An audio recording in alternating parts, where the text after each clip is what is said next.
Have you ever wondered why the love and marriage traditions of Vikings are considered unusual? The Vikings, known as warriors and seafarers, ruled the seas of Europe between the 8th and 11th centuries. Their image of strength and fearlessness is well known, but what equally stands out are their peculiar customs surrounding love and marriage. In the world of the Vikings, love wasn't merely an emotion but a complex tapestry of traditions and societal norms. And when it came to marriage, the customs were fascinatingly unique, breaking away from what we in the 21st century might consider the norm. Viking society was relatively liberal when it came to choosing a partner. Marriages, though often sanctioned by families, also placed significant importance on romantic love and attraction.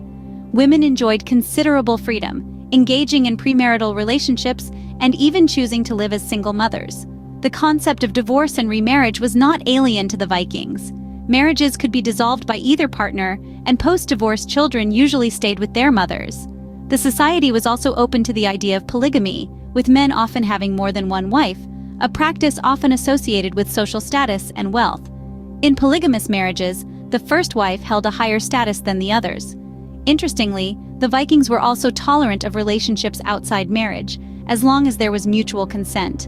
And when it came to inheritance, Viking society was surprisingly progressive.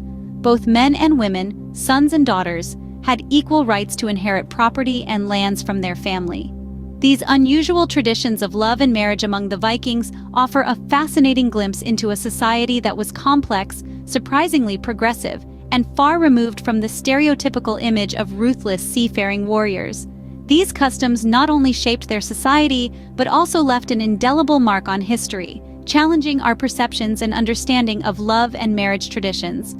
Join us as we delve into the intriguing world of Viking love and marriage. In the Viking society, both women and men enjoyed relative freedom in choosing their partners. This might come as a surprise to many, given the oft-painted picture of the Vikings as fierce, unyielding warriors. But the reality is far more nuanced.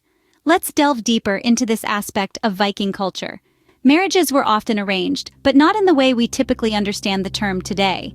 The families of the betrothed did play a part in the process, but their role was more of a supportive one, rather than dictatorial. They were there to ensure the match was beneficial for both parties involved, and that the union was in the best interests of the family and community. But, and here's the key point, the ultimate decision lay with the individuals themselves.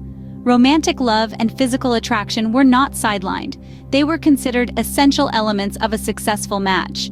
This focus on personal feelings and mutual attraction set the Vikings apart from many other societies of their time, and even some societies today. And here's another interesting fact. Women in Viking society had the freedom to engage in premarital sexual relations. Yes, you heard that right. There was no stigma attached to this. In fact, it was considered a normal part of life. And if a woman found herself pregnant outside of wedlock, she could choose to live as a single mother. This was not seen as a disgrace or a dishonor. Rather, it was seen as a testament to the woman's strength and independence. Now let's take a moment to appreciate the significance of this. In a time when many societies were strictly patriarchal, and women's rights were often limited or non-existent, the Vikings were practicing a form of gender equality. They recognized the importance of personal choice and individual freedom, and they built a society that reflected these values. Quite progressive for their time, wouldn't you say? As we continue to explore the fascinating world of the Vikings, we'll discover more about their unique traditions and practices. Vikings were surprisingly open to divorce and remarriage. Now, this may seem quite modern to us, but it's crucial to understand that the Viking society was much more than just raiding and trading. Let's delve into this interesting aspect of their culture. In Viking culture, the sanctity of marriage was respected, but not to the extent that it became a binding chain. Marriages could be ended by either partner, a concept that was quite revolutionary for the time. The reasons for divorce varied widely. It could be due to barrenness, maltreatment, or even simply falling out of love. Now, you might be wondering what would happen to the children after a divorce. Well, in most cases, the children stayed with their mothers.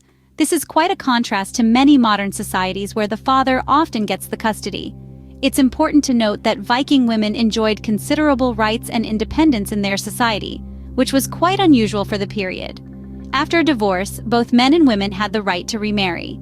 This was not seen as a scandal or a taboo, but rather a natural part of life. Remarriage was common and accepted. Interestingly, There are records of Vikings who married several times, with each marriage ending in divorce. This was not frowned upon, but rather seen as an individual's personal choice. The Vikings' approach to divorce and remarriage showcases their unique understanding of personal freedom. They believed in the individual's right to choose their path in life, even when it comes to their marital status. This liberal approach towards divorce and remarriage was indeed quite unusual for the time, but it paints a vivid picture of a society that was progressive in its own way. It's a reminder that the Vikings were not just fierce warriors, but also a people with a nuanced understanding of personal freedom and individual choice. A different perspective from the Vikings, showing a unique understanding of personal freedom. In Viking society, it was common for men to have multiple wives. This may startle our modern sensibilities, but let's journey back to the 8th to 11th century Europe to understand the context. Imagine you're a Viking man. Your worth is often measured by your wealth and social standing. The more wives you have, the more your status is elevated. Interestingly, polygamy wasn't just about numbers. It was a symbol of power, prestige, and prosperity. A man with multiple wives was perceived as wealthy enough to support a larger family, and thus held a higher social status. Now let's take a closer look at these polygamous marriages. You might be wondering, how did they manage their households? Well, it was not as chaotic as you might imagine. In fact, there was a clear hierarchy within the wives. The first wife, often referred to as the chief wife, held a higher status than the subsequent wives.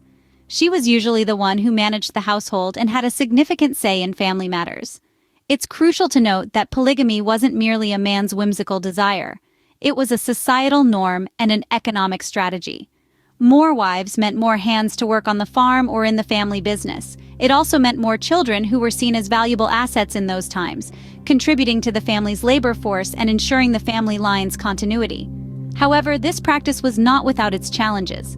Conflicts and rivalries among wives were not uncommon. The Viking sagas and historical records are replete with tales of such domestic disputes, reflecting the complexities of polygamous marriages. This practice of polygamy, while foreign to many of us today, was an integral part of the Viking society's fabric. It shaped their social structures, influenced their economic systems, and played a pivotal role in their cultural narratives. An intriguing aspect of Viking society, don't you think? Vikings were quite tolerant of relationships outside of marriage. The societal norms of the Vikings, unlike many others of their time, allowed for a rather liberal approach to relationships. As long as there was mutual consent between spouses, it was not uncommon for them to have relationships with other people. This might seem outlandish to some, but for the Vikings, it was a part of their unique culture. It's important to note that this openness wasn't a free-for-all. Respect and understanding were key elements in these arrangements. It wasn't just about physical relationships, but also about forming bonds and alliances, which could be beneficial for the family or the clan. Now let's switch gears and talk about inheritance rights. In Viking society, the concept of inheritance was not skewed towards one gender. Both women and men had equal inheritance rights. This was quite progressive for the time when in many societies, women were often left with little to no inheritance rights. In the Viking world, gender did not dictate your share of the family wealth. Whether you were a son or a daughter, you had an equal claim to the family lands and goods. This not only provided financial security, but also underlined the importance of both genders in the society. The inheritance was usually split equally among all children after the death of both parents. But it wasn't just about land and material possessions. Inheritance also included the family's reputation, their alliances, and even their feuds.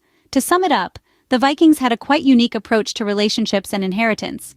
Their norms and customs might seem odd to us, but they worked for them, creating a society where love wasn't bound by marriage, and inheritance wasn't determined by gender. With these unique traditions, the Vikings surely had a distinctive approach to love, marriage, and family life.